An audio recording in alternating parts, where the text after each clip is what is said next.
Alors bonsoir qui a envoyé le mail. Maintenant que les élus sont installés, que je pense les personnes qui souhaitaient nous rejoindre ce soir sont maintenant donc arrivées. Je pense que nous allons pouvoir commencer, puisqu'il va y avoir donc trois temps lors de cette soirée. Un petit discours de ma part, ensuite la remise donc des médailles aux sportifs en F, et puis donc des remises, trois remises de médailles de la ville ce soir.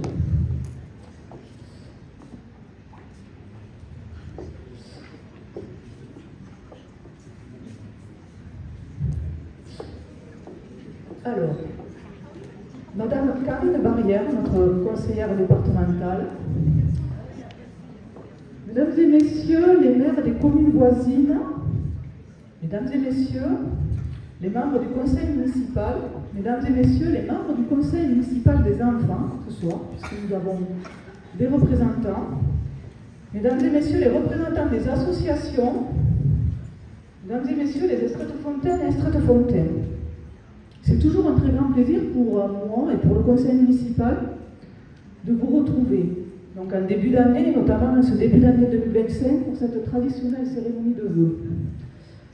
Vous êtes nombreux ce soir et cela prouve encore votre intérêt pour notre commune. Je le disais déjà l'an passé, à la même époque, que nous vivions une période compliquée, tant sur le plan national qu'international. Eh bien, 2025 le sera tout autant, avec son lot d'incertitudes et d'instabilité politique et financière. Alors, quelles sont les conséquences pour notre ville?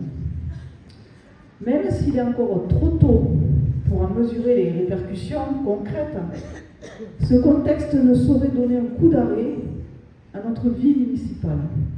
2025 sera une année de consolidation de nos actions, un temps nécessaire pour ancrer nos réalisations dans notre quotidien.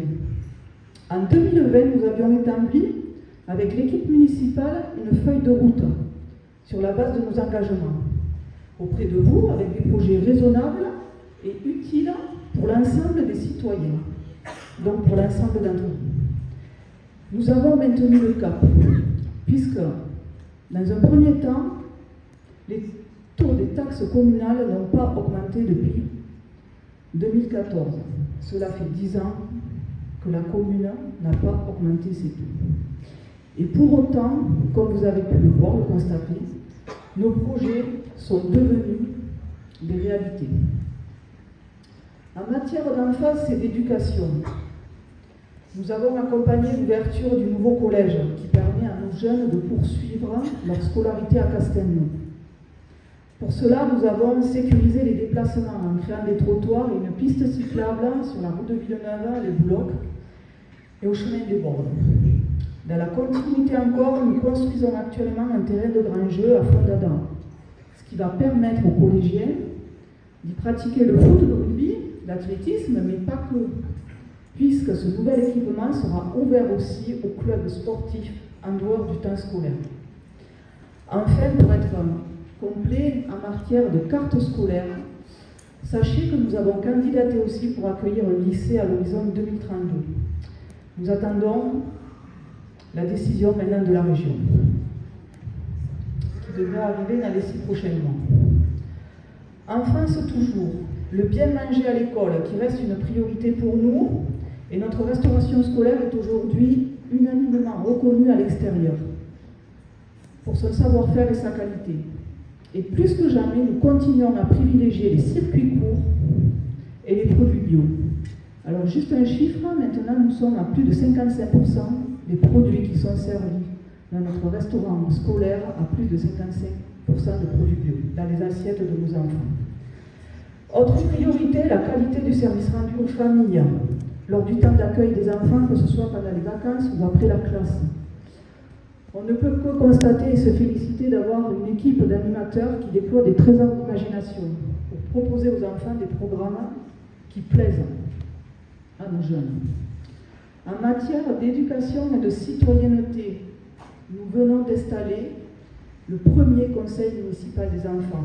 Nous avons maintenant 16 jeunes élus qui prennent leur mission à cœur. depuis le mois de décembre 2024. Pour les plus grands, nous avons aussi, nous accueillons maintenant donc, le centre d'animation jeunesse au centre-ville.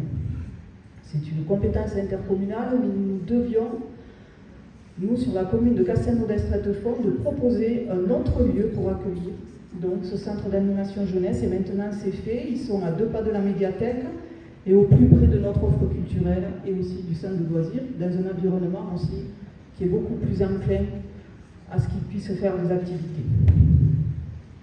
Toutes ces actions participent au bien-être et à l'éducation des enfants et des jeunes, car plus que jamais, nous souhaitons être un relais en matière de soutien à la parentalité. Le vivre ensemble, qui demeure une de nos priorités aussi. Nous y contribuons par nos actions sociales et des services au public de qualité. On peut le constater, malheureusement, mais l'accompagnement des personnes fragiles et les actions de soutien auprès de la population ne diminuent pas. Et je pense notamment aussi à nos actions en matière de lutte contre les violences interfamiliales et le harcèlement scolaire qui sont en augmentation. Le vivre ensemble, c'est aussi toutes nos actions culturelles et nos diverses animations qui se déclinent à travers une large programmation.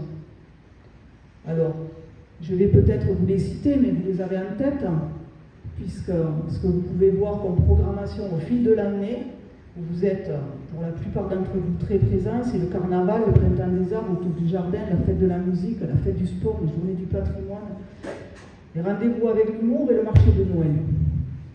N'oublions pas aussi la médiathèque qui est devenue un véritable pôle culturel. Et j'ai aussi envie de dire un authentique lieu de vie où vous aimez vous retrouver. Le vivre ensemble, c'est aussi grâce à vous. Vous qui faites vivre nos associations, dont le dynamisme ne faiblit pas. Alors je le vois régulièrement pour faire le tour dans Castelnau et pour venir à votre rencontre, mais c'est toujours une grande satisfaction de voir toutes les possibilités de loisirs que vous proposez aux enfants, aux jeunes et plus largement à tous les Estrettes-Fontaines. Alors un grand merci à vous qui animez ce tissu associatif local et qui est très riche de sa diversité. Je crois que vous pouvez les applaudir.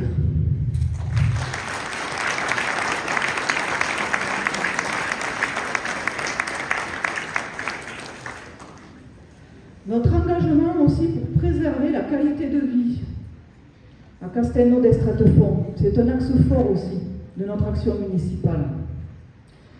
Nous ne pouvons ici dissocier la qualité de vie et la préservation de l'environnement. Pourquoi? Parce que les dispositifs sont nombreux et nous en mettons énormément en œuvre sur notre commune. Nous sommes un territoire engagé pour la nature. Nous travaillons sur la trace de la biodiversité. Nous avons une opération Zéro Mégot, qui est une source de pollution non négligeable. Nous avons une campagne de plantation d'arbres. 6 000 en 6 ans, donc 1 000 par an. Et nous le respectons depuis 2020, nous plantons 1 000 arbres par an. Créer des îlots de fraîcheur, c'est ce que nous avons à Castelnau et nous ne voulons pas non plus perdre de temps. Préserver notre environnement, c'est aussi participer à la transition écologique. Les travaux de rénovation des écoles élémentaires et maternelles du centre-ville, vous l'avez vu, ces travaux sont maintenant terminés et nous avons pu déployer donc la boucle que l'on appelle géothermique. Ces projets ont été particulièrement compliqués à suivre, puisque je vois aussi dans la salle l'association des parents d'élèves, mais ça a été des projets compliqués parce qu'ils ont été menés avec une contrainte de taille, c'était de ne pas fermer les écoles, puisque ça a été des projets sur une longue durée, il ne fallait surtout pas fermer les écoles, bien sûr, pour nos enfants. Mais c'est un défi qui a été réussi pour le plus grand confort des enfants et de la communauté éducative. Donc on peut s'en féliciter. Ensuite, je parlerai de l'aménagement de notre ville. Et là, bien sûr, c'est impossible de ne pas faire état de la révision générale de notre PLU, qui est toujours en cours.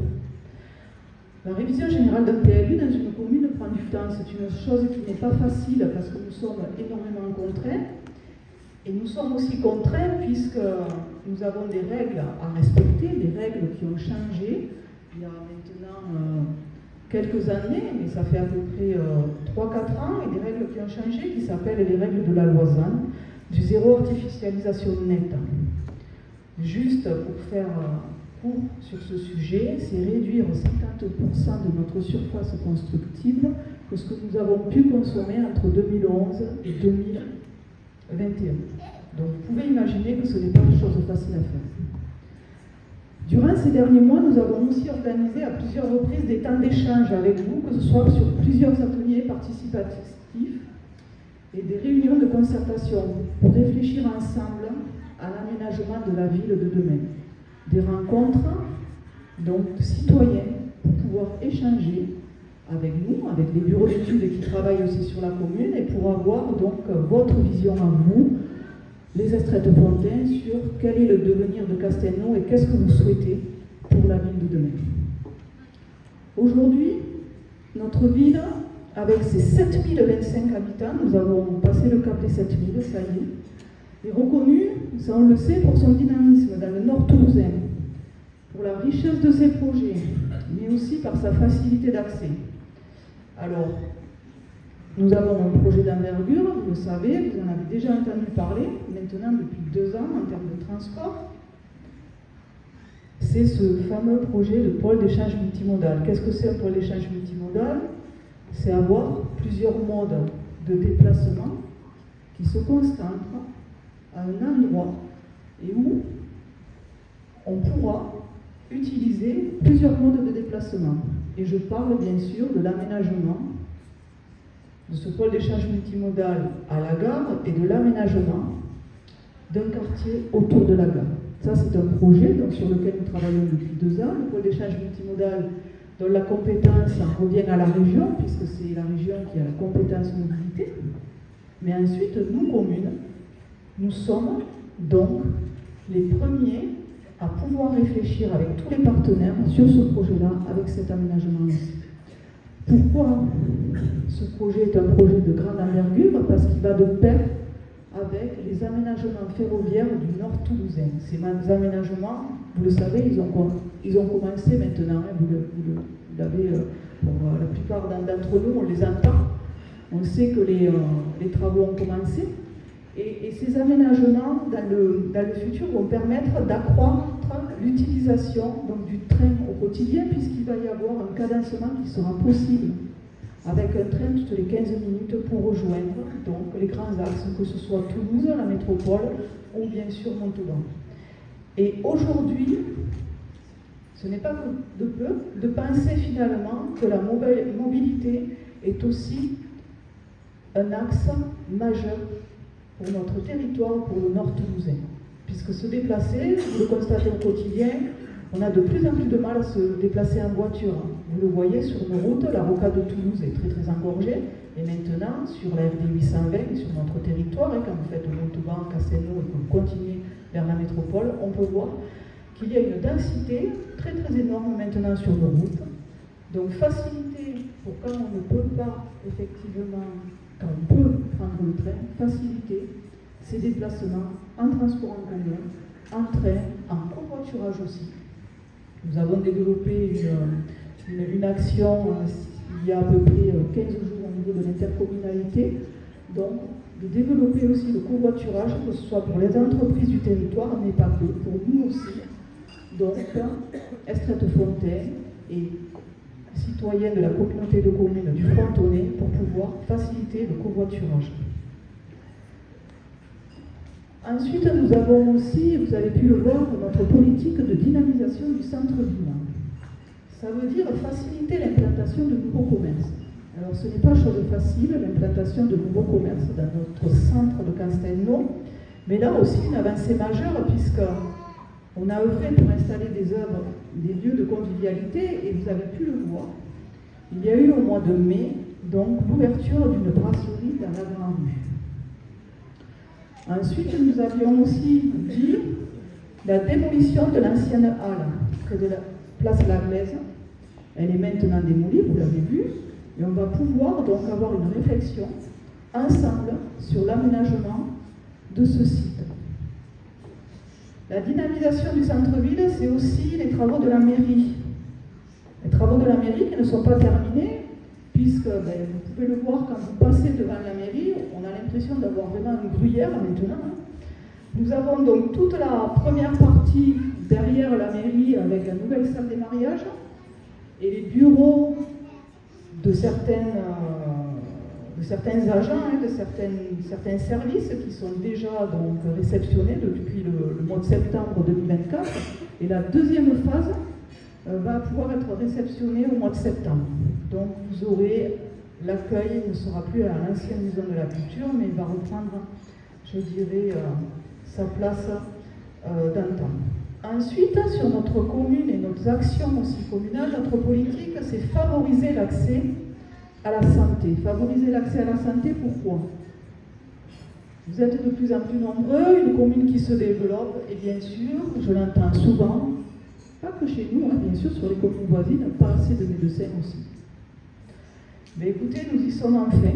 Nous y sommes enfin. Ça a pris du temps. Ça a pris du temps, ce projet. Mais je crois qu'on peut s'en féliciter parce que nous avons donc travaillé pour accueillir un pôle santé et avec de nouveaux praticiens et le dépôt de permis a enfin été fait. Il a été fait, je crois, le 19 décembre. Nous avons enfin eu le dépôt de permis et donc j'espère que ce projet va pouvoir voir le jour mi-2026. Ça veut dire qu'il y aura de nouveaux médecins, il y aura des généralistes, mais aussi des spécialistes qui vont venir s'installer sur la commune, avec aussi le laboratoire d'analyse médicale, entre autres. C'est un projet qui va voir le jour le long de la RD 820, où vous pouvez voir en ce moment où il y a énormément de travaux qui sont en cours de réalisation. Notre engagement aussi pour la sécurité, avec l'installation de la vidéoprotection, les travaux sont en cours et d'ici le mois de juin, cette vidéoprotection va voir le jour. Alors c'est un dispositif qui va compléter les dispositifs qui sont déjà mis en œuvre par notre police municipale, mais elle va surtout aider donc, la gendarmerie pour élucider certaines affaires, certaines enquêtes qui sont soit sur la commune, mais pas que, qui sont aussi sur des communes qui sont soit proches de Castelnau, ou des communes qui peuvent avoir, puisque nous, Castelnau, nous sommes sur des axes de grand passage, ça peut être à plusieurs, je dirais, dizaines de kilomètres même de Castelnau, donc cette vidéoprotection était très très nécessaire aussi pour la gendarmerie. En matière de sécurité routière, nous continuons nos efforts et nous multiplions les aménagements aux endroits dangereux pour sécuriser les trajets du quotidien. Vous le voyez, on ne faiblit pas en termes de sécurité puisqu'on dépense à peu près 1 million d'euros chaque année pour ces aménagements sur le budget de Castelnau.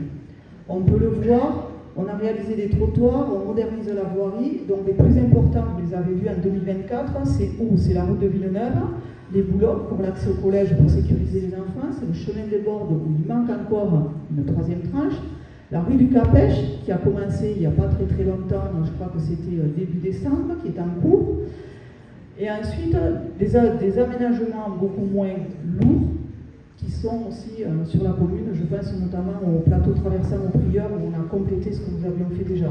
En 2025, on aura des travaux qui concerneront la 2e partie de l'avenue de Toulouse. L'avenue de Toulouse, il y a une partie qui n'est pas terminée, donc il y aura des aménagements à cet endroit-là, il y aura aussi la dernière tranche du chemin des Bordes et aussi à d'autres endroits des petits projets d'aménagement pour sécuriser. On a lancé aussi une étude sur la circulation dans notre centre de Castelnau. On en parle depuis longtemps, mais on sait que le centre de Castelnau, vous le voyez, nous avons beaucoup de voitures, nous avons peu de place sur les trottoirs à certains endroits.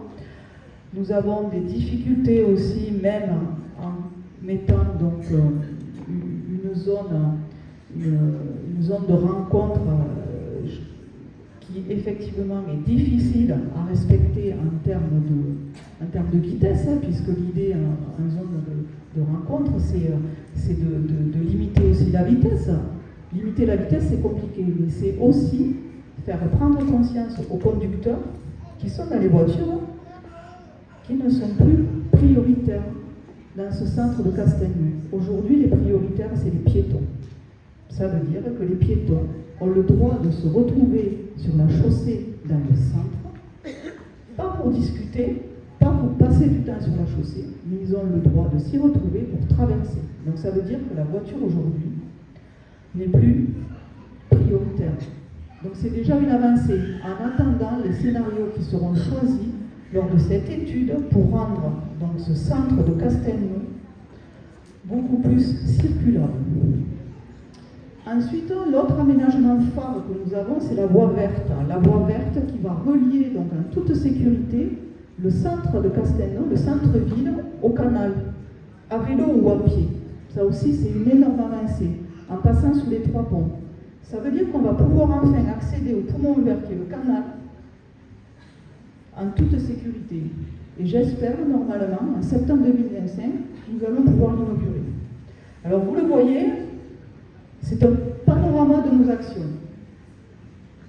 qui n'est pas exhaustif, donc elles n'y sont pas toutes. J'ai choisi les principales, mais ça témoigne du dynamisme de notre ville et notre engagement. Alors pour cela, je tiens bien sûr à remercier chaleureusement toute mon équipe municipale ici présente, que ce soit les adjoints ou les conseillers municipaux, pour leur investissement. Et il ne faut pas oublier, aujourd'hui, être élu et du bénévolat.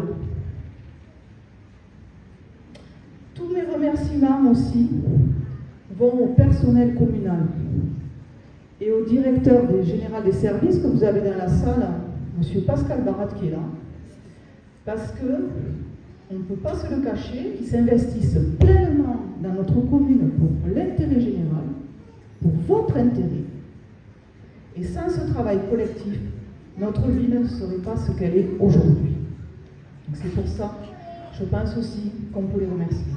Et je voudrais ne pas oublier de remercier aussi un personnel qui est dans l'ombre, qui est le personnel de la communauté des communes du Frontonnet. Puisque vous savez, nous avons des compétences au niveau de la communauté de communes du Frontonnet aussi, qui sont donc exercées par les élus de la communauté des communes du Frontonnet, dont je fais partie, les maires des 10 communes de ce territoire. Et donc les compétences, bien sûr, qui sont dédiées aux intercos, ben, nous avons ce personnel aussi intercommunal qu'il faut remercier parce qu'ils sont souvent dans l'ombre, mais c'est aussi grâce à eux que les choses sont faites sur la commune. Donc merci pour les agents de la commune et de l'intercommunalité. Je crois qu'on peut les applaudir.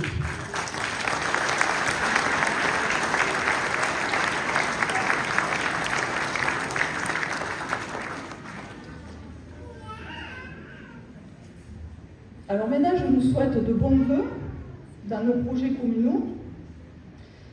Et nous continuons avec mon équipe à porter notre ambition pour Castelnau avec une priorité réaffirmée, celle de répondre à vos attentes, mettre à votre disposition des services publics de qualité.